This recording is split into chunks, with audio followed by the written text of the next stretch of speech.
Day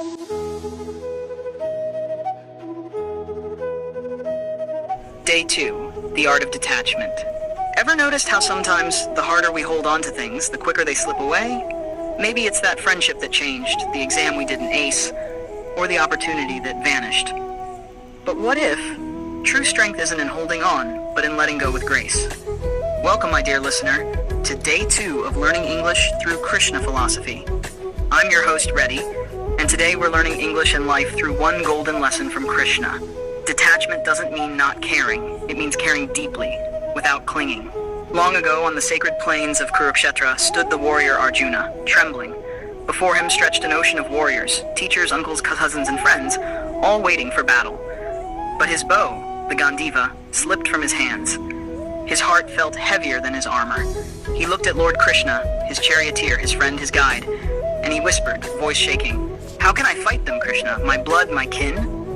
How can victory bring me peace if it's built on their loss?" Krishna smiled, calm as still water, and said, "Arjuna, you are mourning for those who need not be mourned. The wise do not grieve for the living or the dead." Arjuna frowned, confusion flooding him. Krishna continued, "Your duty is to act, Arjuna, but the fruits of your actions, that's not yours to control. Do what is right without attachment to the result." Arjuna's breath slowed. Krishna's words felt like gentle rain washing over his stormy heart. He realized his pain was not from love, but from attachment, from the belief that outcomes define worth. Krishna taught him the art of detached action, karma yoga. It wasn't about walking away from life. It was about walking through life without being chained to what happens. He said, "Act, Arjuna, but act as an instrument of the divine. Offer your work to me. When you surrender the results, you free yourself from both joy and sorrow."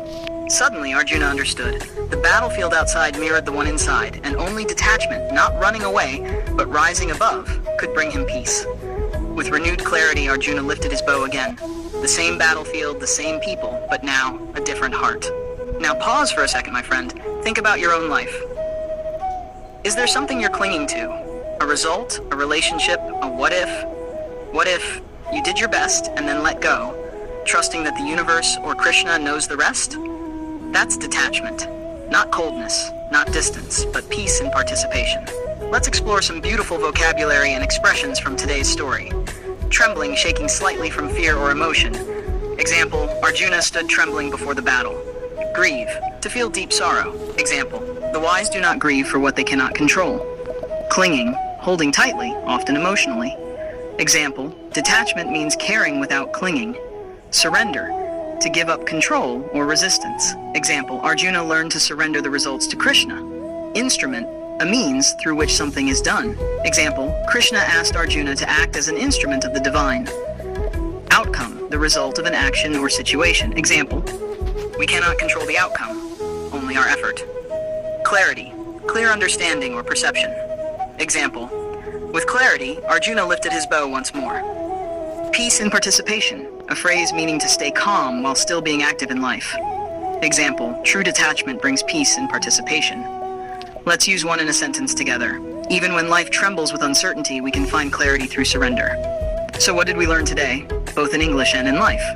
From Krishna, act sincerely, but don't be tied to outcomes. Detachment is not escape, it's empowerment. Offer your work, your dreams, and your worries to the divine.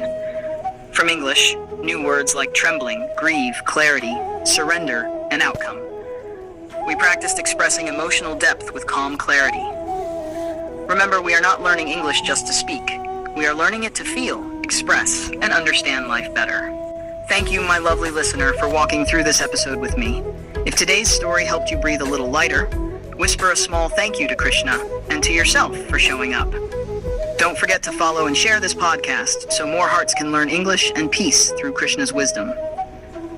Next time we'll explore Day 3, the Dance of Joy, where we learn English through Krishna's playful side and discover how happiness is not found, it's created. Until then, act with love, but let go with faith. This is Reddy, signing off from Learning English through Krishna Philosophy.